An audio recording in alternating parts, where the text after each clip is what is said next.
السلام علیکم، میں امداد سمرو۔ نہ جنرل قمر جاوید باجوہ عمران خان کی شکل دیکھنا پسند کر رہے ہیں، نہ عمران خان صاحب کو ان دنوں جنرل قمر جاوید باجوہ کی شکل اچھی لگتی ہے۔ دونوں ایک دوسرے کا ذکر سن کر ایک دوسرے کو اتنی بڑی بڑی گالیاں دیتے ہیں، لیکن دونوں کا منصوبہ تھا کیا؟ آج اگر پاکستان تباہی اور بربادی کے دہانے پر ہے اور عمران خان صاحب روزانہ کہہ رہے ہیں کہ جی پاکستان ڈیفالٹ ہو جائے گا، اس کے پیچھے کھیل کس کا تھا؟ کس کی سازش تھی اور کیا سازش تھی؟ اب تیسرے کردار بولنا شروع ہو گئے ہیں۔ پہلے والے کردار جو ہے وہ پروجیکٹ عمران خان کے کردار تھے، جنرل قمر جاوید باجوہ عمران خان صاحب کو لانے والے، ثاقب نثار بھی کبھی کبھی بولتے ہیں، وہ بھی عمران خان صاحب کو لانے والے، اور فیض حمید صاحب خاموش سائٹ پہ جا کر بیٹھ گئے ہیں۔ مگر یہ کردار سے پروجیکٹ عمران خان والے، لیکن ایک کردار جو پروجیکٹ رد عمران خان، یعنی عمران خان کے پروجیکٹ کو جس نے تہس نہس کیا، اب وہ بول اٹھے ہیں۔ باتیں بہت سی ایسی تھیں جو مختلف شکلوں میں سامنے آتی رہی ہیں ذرائع سے، لیکن جو 100% درست بات جو ہو رہا تھا، جس طرح قوم کو تباہ و برباد کرنے کا منصوبہ بنایا گیا تھا، جس طرح پاکستان کا نظام جو ہے جمہوری نظام، پارلیمانی جمہوری نظام، اس کو ختم کر کے پاکستان کے آئین کو معطل کر کے کوئی نیا نظام لانے کی یا کوئی نئی سازش رچنے کی جو منصوبہ تھا، وہ منصوبہ اب جس شکل میں تھا وہ اب سامنے آنا شروع ہو گیا ہے۔ کل ہمارے army chief general Asim Munir صاحب نے پارلیمنٹ میں، قومی اسمبلی میں ان کیمرہ سیشن میں کھڑے ہو کر جو باتیں کیں، جو میڈیا رپورٹ کر رہا ہے، وہ آئین کے ساتھ وفاداری کا اظہار ہے۔ وہ فوج اور اداروں کو اپنی حدود میں رہنے کے عزم کا اظہار ہے، اور یہ کہنا کہ جی ہم پارلیمنٹ کے اور حکومت کے تابع ہیں، آئین کے تابع ہیں، یہ اظہار وہ کر رہے ہیں۔ لیکن جب باجوہ صاحب تھے تب وہ نہیں ہو رہا تھا سارا کچھ۔ یہ دونوں بول رہے تھے۔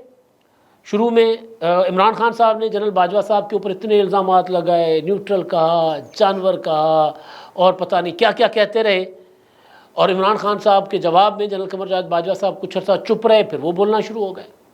وہ ادھر سے الزام لگاتے، ادھر سے یہ کہتے کہ جناب باجوہ صاحب بتاتے کہ ہم تمہیں لے کر آئے۔ عمران خان کے عشق ہمارے اوپر بھوت سوار تھا۔ تو جو تازہ انٹرویو انہوں نے دیا ہے وہ انہوں نے دیا ہے شاہد میتلا صاحب کو، جس میں جنرل قمر جاوید باجوہ صاحب نے کہا، عمران خان صاحب کے متعلق انکشافات کیے، ایسی باتیں کیں کہ جو حیران کن تھیں۔ وہ تو باتیں ساری سامنے آ ہی چکی ہیں، مگر اس کے بعد باجوہ صاحب کو خبریں ہیں کہ ان کو کہا گیا کہ جب چپ کر جاؤ، اور فوج کے ادارے کی طرف سے کہا گیا کہ بس بہت ہو گیا۔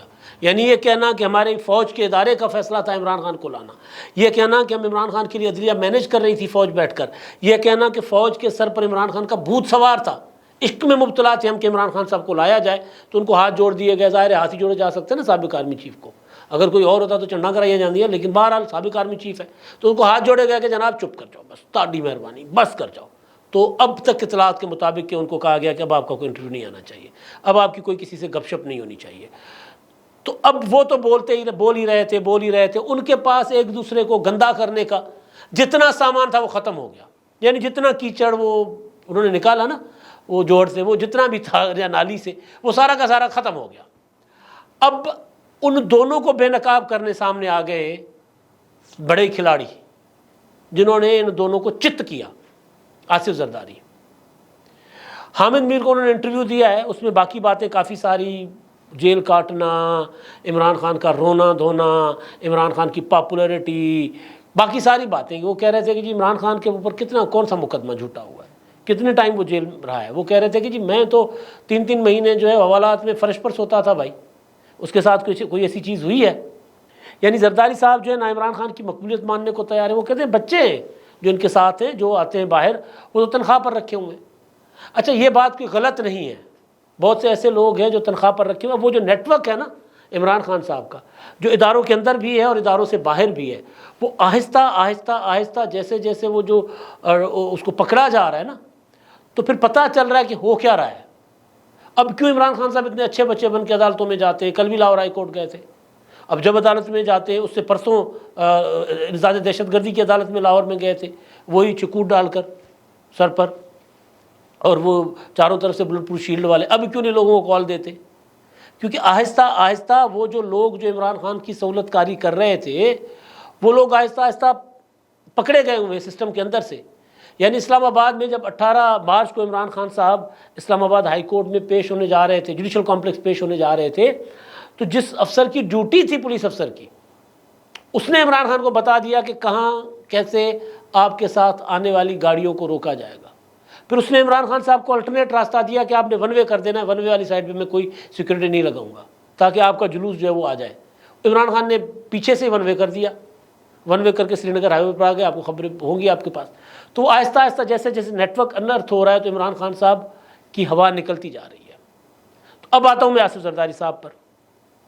انہوں نے ایک تو martial law, general Qamar Javed Bajwa صاحب مارشل لا لگانا چاہتے تھے۔ عمران خان صاحب کا اور فیض حمید کا پروگرام 2035 تک تھا، یعنی اگلے 13 سال مزید، یعنی یہ والا ٹینیور بھی پورا کرنا تھا اور اس سے آگے اور بھی جانا تھا، دونوں نے مل کر جانا تھا۔ اور دونوں نے اگر مل کر جانا تھا تو ظاہر ہے پھر آئین کی اس میں تو دائرہ کار کے اندر تو رہ کر نہیں جانا تھا۔ زرداری صاحب کہہ رہے ہیں کہ دونوں کا منصوبہ تھا 2035 تک رہنے کا، اور وہ منصوبہ، اس منصوبے کے تحت پاکستان سے اپوزیشن کا کرنا تھا خاتمہ۔ جنرل فیض حمید صاحب یہی کام کر رہے تھے، نیب کے ذریعے، دوسرے اداروں کے ذریعے عدالتوں کو مینیج کر رہے تھے۔ ایک تو یہ والی چیز جو ہم مختلف شکلوں میں آپ کے سامنے رکھتے آئے ہیں۔ ہماری بھی جب زرداری صاحب سے ملاقات ہوئی تھی لاسٹ کچھ مہینے پہلے، تو اس میں انہوں نے یہ والی باتیں ہمیں بتائی تھیں، کچھ آف دی ریکارڈ باتیں تھیں، کچھ ہم طریقے سے کر گئے، کچھ نہیں کی۔ یہ والی بات انہوں نے کی ہوئی تھی کہ جناب یہ تو بڑا خطرناک منصوبہ تھا۔ ایک اور چیز جو تھی، جو ایک اور سیاستدان سے ہمیں پتہ چلی، کہ عمران خان صاحب کا جو منصوبہ تھا وہ تو تھا مئی میں پاکستان کو ڈیفالٹ ڈکلیئر کرنا، کہ پاکستان ڈیفالٹ ہو جائے اور اس کے بعد ایمرجنسی لگا دوں، اور ایمرجنسی لگانے کے بعد پھر سارے حقوق ختم، کیا عدالتیں، کیا نظام، سارا کچھ پھر آرمی چیف کو دے دوں، اپنا فیض حمید صاحب کو بنا دوں آرمی چیف کو کی کرا دوں چھٹی، جس سے پھر باجوہ صاحب بھی تھوڑا سا ادھر ادھر ہو رہے تھے۔ بہرحال تو جو منصوبہ تھا وہ یہ تھا۔ اب اس منصوبے کو آصف زرداری صاحب کو بھانپ گئے تھے، اور زرداری صاحب نواز شریف صاحب کو کے سامنے پورا بلیو پرنٹ جب انہوں نے رکھا کہ بھائی یہ ہے، ہوتا ہے نا پراپر نقشوں سے بریفنگ دینا، کہ یہاں پہنچ کر یہ لوگ یہ کریں گے، یہاں پہنچ کر یہ کریں گے، تب جا کر نواز شریف صاحب مانے تھے۔ ورنہ مارچ 2021 میں تو نواز شریف صاحب تحریک عدم اعتماد کے لیے ماننے کو تیار نہیں تھے۔ حالانکہ مارچ 2021 میں یوسف رضا گیلانی صاحب کی جیت کی شکل میں قومی اسمبلی میں سادہ اکثریت شو کر دی تھی اپوزیشن نے، عمران خان کے پاس اکثریت نہیں رہی تھی، اور عمران خان صاحب کو پھر ووٹ آف کانفیڈنس لینا پڑا تھا، آپ کو یاد ہوگا۔ تو یہ جو ساری چیزیں تھیں، آصف زرداری صاحب اس وقت نواز شریف صاحب کے پیچھے کہ جناب تحریک عدم اعتماد لے آئیں۔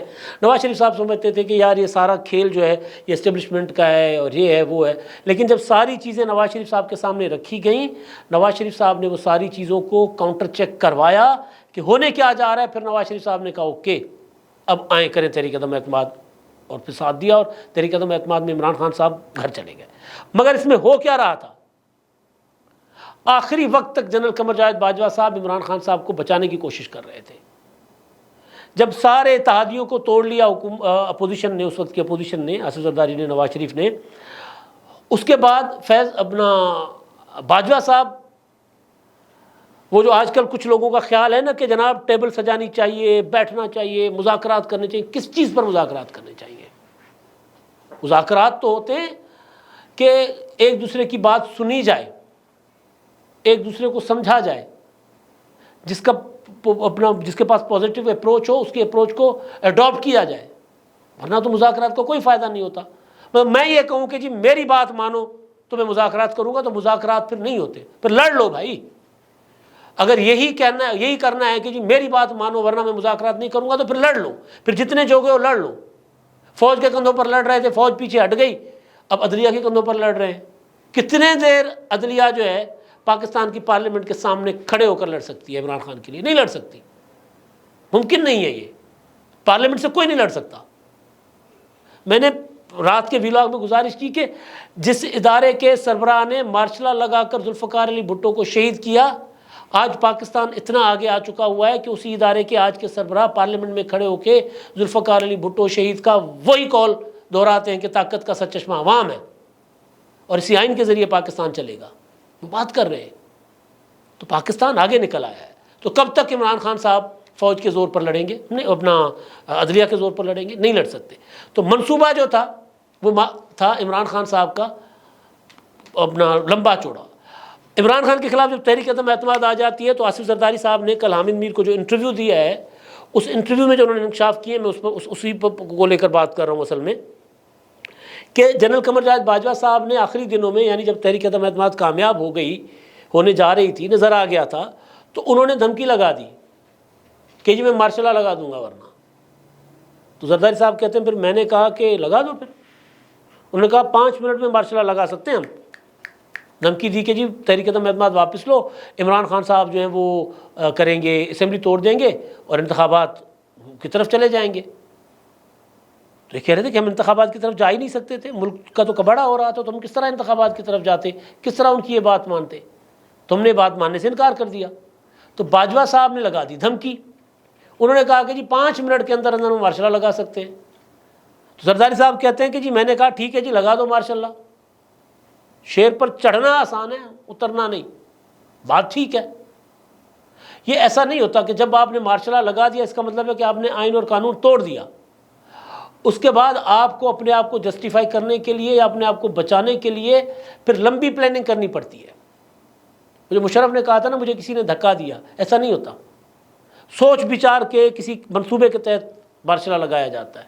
مارشل لا کسی حادثے کی پیداوار نہیں ہوتا، پراپر اپروچ ہوتی ہے، کیونکہ مارشل لا لگا کر ایک حکومت کو گھر بھیج کے انتخابات کروا کے دوسری حکومت نہیں لائی جاتی ہوتی، ورنہ پھر آرٹیکل 6 متحرک ہو جاتا ہے۔ وہ پھر اگر آئین بحال کرنا ہے نا، الیکشن کروانا، تو آئین بحال کرنا پڑے گا۔ تو ایک تو یہ چیز زرداری صاحب نے بتائی ہے، یہ بات بلاول بھٹو زرداری صاحب نے، یہ جو انہوں نے بتایا تھا کہ اپنے آخری خطاب میں کہ جی سازش یہ تھی کہ 10 سال تک پاکستان میں ایک ایسا نظام آنا تھا جس میں چیف جسٹس کو بھی ایکسٹینشن ملنی تھی، آرمی چیف کو بھی ایکسٹینشن ملنی تھی، عمران خان کو بھی۔ تو ایک مارشل لا کے طرز کا سسٹم نافذ کرنے کا پروگرام تھا۔ تو اب آصف زرداری صاحب نے وہ بات بتا دی ہے، اور یہ بات ادھر ادھر سے ظاہر آ بھی رہی تھی کہ منصوبہ کیا تھا۔ جو لوگ یہ کہتے ہیں، جن کو اکثر میں گزارش کیا کرتا ہوں دوستوں کو، کہ یہ عمران خان کو گھر بھیج کے غلطی کی گئی، تاریخ بتائے گی کہ غلط کام تھا یا ٹھیک کام تھا، کیونکہ عمران خان صاحب جو ہیں ان کے منصوبے کوئی اچھے نہیں تھے، وہ اپنی ذات سے آگے 1 انچ بھی آگے نہیں سوچتے، تو لہذا ان کے کچھ اور ہی عزائم تھے۔ وہ پاکستان میں ایک بادشاہ تعمریت طرز کا نظام نافذ کرنا چاہ رہے تھے۔ تو اب کیا ہونے جا رہا ہے جی؟ اب پاکستان جس نہج پر پہنچا ہوا ہے، جو جوڈیشل ایکٹیویزم ہے، وہ پاکستان کو انتخابات کی طرف جانے نہیں دے رہا۔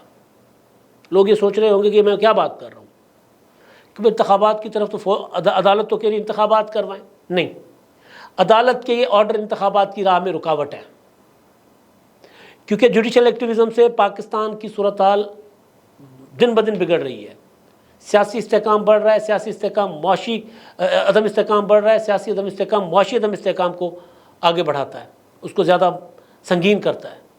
تو جب معاشی عدم استحکام نہیں اپنا سنبھلے گا، معاشی استحکام نہیں آئے گا، تو انتخابات کی طرف جانا ان حالات میں اور پھر بڑا مشکل ہوتا ہے۔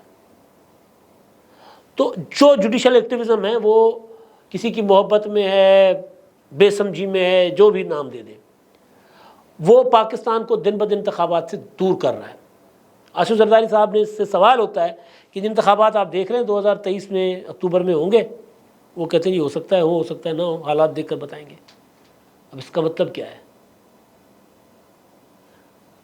مطلب یہ ہے کہ وہ یہ دیکھ رہے ہیں کہ اگر صورتحال معاشی طور پر بہتر ہو گئی تو پھر ہم انتخابات کی طرف جائیں گے، اگر نہیں ہوئی تو ہم نہیں جائیں گے۔ وہ کہہ رہے ہیں ہم کسی کی مقبولیت ہے اس سے نہیں ڈرتے، انتخابات سے ہم نہیں ڈر رہے۔ وہ کہہ رہے ہیں کہ ہم تو ایک دن ایک ٹائم پر انتخابات چاہتے ہیں، کیونکہ جو 1988 میں جو پہلے انتخابات ہوئے تھے، وہ انتخابات جو تھے ایک دن قومی اسمبلی کے اور 2 دن کے بعد صوبائی اسمبلی کے انتخابات تھے، تو وہ اس کا رزلٹ پر اثر انداز ہو رہا تھا، پہلا رزلٹ، دوسرے پولنگ پر اثر انداز ہو رہا تھا۔ تو کہہ رہے ہیں کہ جی ہم نے یہ تاریخ سے سبق سیکھا، پھر ہم نے یہ فیصلہ کیا کہ ایک دن انتخاب ہونا چاہیے، ہم ہار جائیں۔ یہ بات انہوں نے ہمارے ساتھ بھی کی، انہوں نے کہا ٹھیک ہے جی عمران خان جیت جائے، ہم نے پہلے نہیں ہارے ہوئے انتخابات، کہتے 14 نشستوں کے ساتھ تو ہم قومی اسمبلی میں جا کر بیٹھے تھے، بات بالکل ٹھیک ہے۔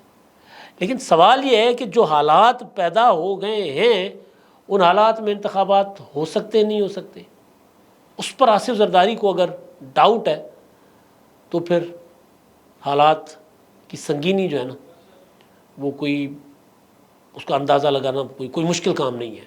اور دوسری چیز یہ کہ عمران خان صاحب بھی اب اگر آپ دیکھیں کہ اس بات پر اگر آ گئے ہیں کہ بے شک انتخابات اکتوبر میں کروائیں، لیکن گارنٹی کون دیتا ہے کہ اکتوبر میں انتخابات کروائے جائیں گے، تو اس کے پیچھے بھی یہی ہے کہ خان صاحب کو بھی اندازہ ہے کہ صورتحال اگر اسی طرح گئی تو پھر اکتوبر میں بھی انتخابات نہیں ہوں گے۔ اب دیکھتے ہیں کیا ہوتا ہے، لیکن جو منصوبہ تھا پاکستان کے خلاف، جو سازش تھی پاکستان کے خلاف، وہ بڑی خطرناک تھی، اور پروجیکٹ عمران خان لانے والوں کی وہ سازش تھی، عمران خان صاحب کی تھی، اس کو ناکام تو کر دیا گیا، مگر بقول بلاول بھٹو کہ سسٹم کے اندر آج بھی عمران خان صاحب کے سہولت کار موجود ہیں۔ یہ بات زرداری صاحب بھی کہہ رہے ہیں کہ جی بلاول کہتا ہے کہ جی ہم نے تحریک عدم اعتماد تو کامیاب کر دی، مگر عمران خان کے کو سپورٹ اندر سے آج بھی جاری ہے۔